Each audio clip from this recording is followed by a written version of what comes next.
जिन्नात क्या हैं, साया किसको कहते हैं, आसेब ज़दा का मतलब क्या है। देखें, ये सब चीज़ें तकरीबन एक जैसी हैं, इनका मतलब एक ही है, इनका मफ़हूम एक ही है। हम लोगों ने अपनी सहूलत के लिए तरह तरह के मानी अखज़ किए हुए हैं और वो चीज़ें वैसे ही आगे फैलती जा रही हैं।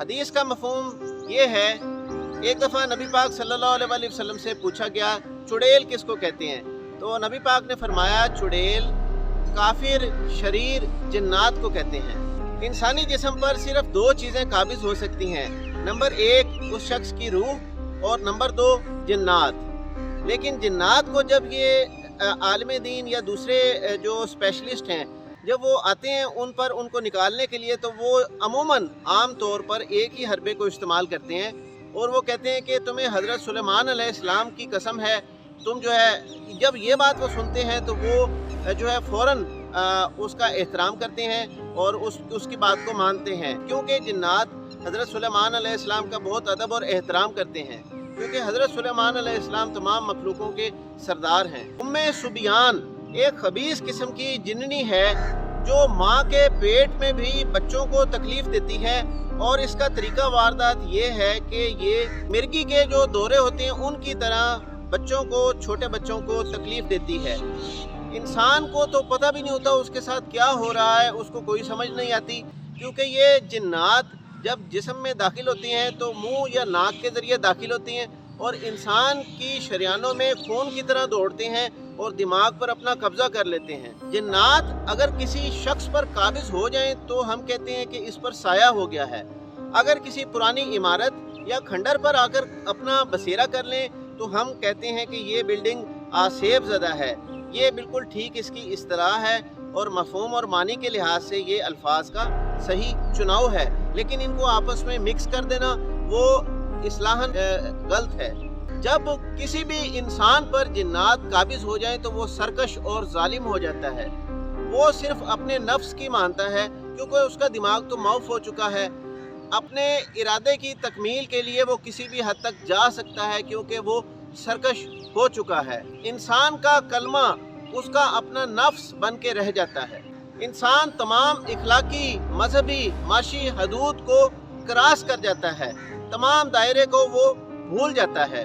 उलमाए कराम एक बात पर मुत्तफिक हैं, अगर किसी बच्चे का जो अभी पैदा हुआ है उसका नाम मोहम्मद रख दिया जाए, उसको इसी नाम से बुलाया जाए, तो 40 दिन तक उसके पास जिन्नात और शैतान नहीं आ सकते।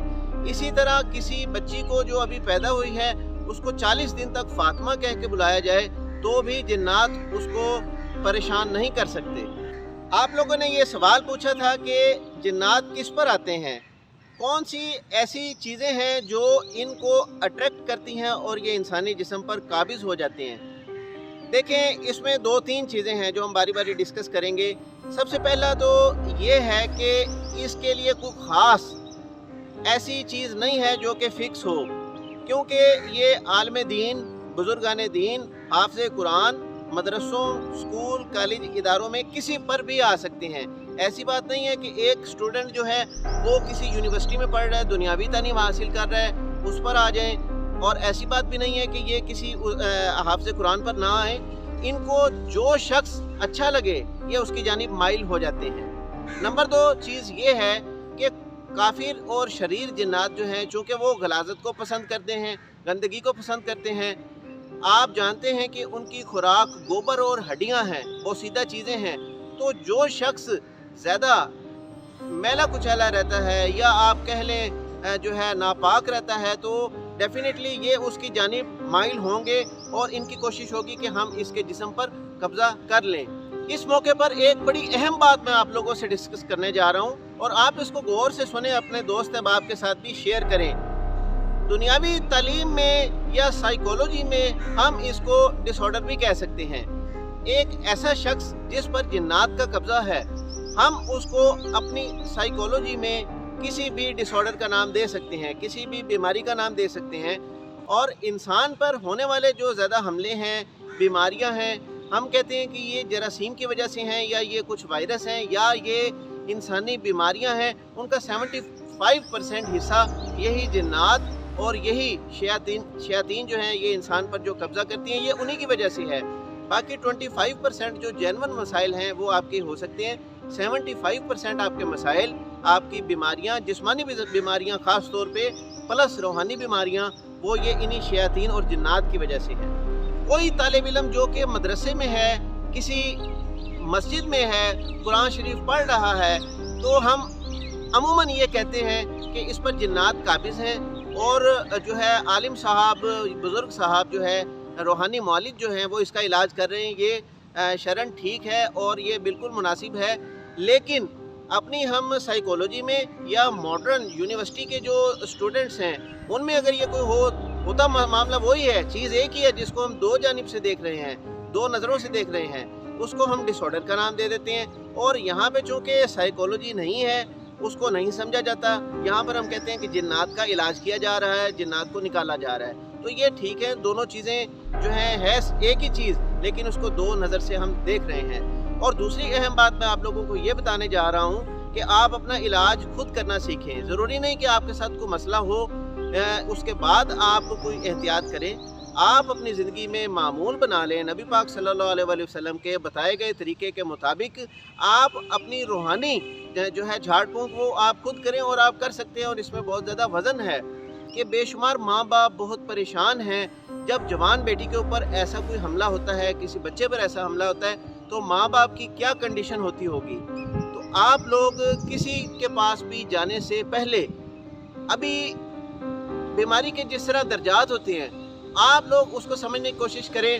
ہو سکتا ہے ابھی پہلی سٹیج ہو، دوسری سٹیج ہو ان کے حملے کی، تو آپ لوگ بجائے اس کے کہ بلیک میل ہو، جگہ جگہ پر جس طرح کاروبار کھلا ہوا ہے ان سے پریشان ہونے کے بجائے آپ خود سے اپنا علاج کرنا شروع کریں۔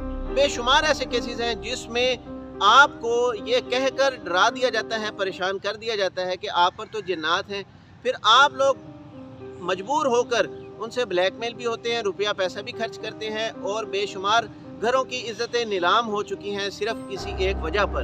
نبی پاک صلی اللہ علیہ وآلہ وسلم نے فرمایا قیامت کے قریب لوگ جاہلوں کو اپنا پیشوا سمجھیں گے۔ تو یہ آپ کے سامنے ہی ہے تو معاملہ ہمارا یہ ذہن بن چکا ہے کہ جو شخص جتنا ناپاک ہوگا، جتنا پلیت ہوگا، وہ اس کا عمل اتنا زیادہ کامیاب ہوگا۔ ایسے کیسے ہو سکتا ہے؟ آپ ایسا کیسے سوچ سکتے ہیں؟ کومنٹس میں نے ایک چیز پڑھی کہ کچھ خواتین جان بوجھ کر فورس کرتی ہیں آدمی کو کہ آپ مجھے کالے علم کا تعویذ دیں، آپ مجھے جنات کی طرف سے۔ لوگوں کا اتنا ضعیف الاعتقادی ہو چکی ہے، لوگ بالکل بھول چکے ہیں نوری راستے کو، اللہ اور اس کے بتائے ہوئے رسول کے راستے کو لوگ بالکل بھول چکے ہیں۔ مومن کا سب سے بڑا اسلحہ اس کی دعا ہے۔ یہ جو جعلی پیر جگہ جگہ بیٹھے ہیں یہ تو خود گمراہ ہے، یہ آپ کو گمراہی سے کیسے نکال سکتے ہیں؟ جب آپ لوگ اپنی خواہشات کو ہی اپنا خدا بنا لیں گے، آپ سنت کے راستوں کو بھول جائیں گے، اپنی مرضی سے اپنے نفس کے تابع ہو کر اپنی پسند کے راستے ڈھونڈیں گے، تو پھر آپ خدا کو کیسے پائیں گے؟ جناب سیدنا فاروق اعظم رضی اللہ تعالیٰ عنہ جب حجر اسود سے مخاطب ہوئے، انہوں نے کہا تم وہ پتھر ہو جس کا ذرہ کائنات کے تمام موتیوں، ہیرے، جواہرات سے بھی قیمتی ہے۔ تم وہ پتھر ہو جس کو جنت سے لا کر یہاں پر نصب کیا گیا ہے۔ تم وہ پتھر ہو جس کو نبیوں نے چوما۔ تم وہ پتھر ہو جو کہ بیت اللہ میں نصب تھا، لیکن ہو تم پتھر، اتنی برکت کے باوجود ہو تم پتھر۔ نہ تم نفع دے سکتے ہو، نہ تم نقصان دے سکتے ہو۔ میں تمہیں اس لیے چوم رہا ہوں کہ تمہیں نبی پاک صلی اللہ علیہ وآلہ وسلم نے چوما۔ یہ عقیدہ ہمیں چاہیے، یہ مضبوط ایمان ہمیں چاہیے۔ ضعیف الاعتقادی کو چھوڑنا ہوگا۔ آج خدا پرستی ختم ہو چکی ہے اور پیر پرستی شروع ہو چکی ہے۔ آپ جانتے ہیں سعودی عربیہ میں اگر کوئی جعلی پیر، تو بہت بڑی بات ہے، کوئی ایسے تعویذ یا کوئی ایسے جو چیزیں پکڑی جائیں تو فوراً سزا ہوتی ہے، بڑی سخت سزا ہوتی ہے، کیونکہ ان کے قوانین بڑے سخت ہیں۔ تو ہمیں ایسے معاشرے کی تکمیل چاہیے تاکہ ہمارا معاشرہ اصلاح کی جانب آ سکے۔ کسی بھی معاشرے کی اصلاح کے لیے اس کو دین کے سانچے میں ڈھالا جاتا ہے، لیکن ہم اپنے معاشرے کو معاشی سانچے میں ڈھال رہے ہیں، اور یہی بات معاشرے کی تباہی کا باعث بنتی جا رہی ہے۔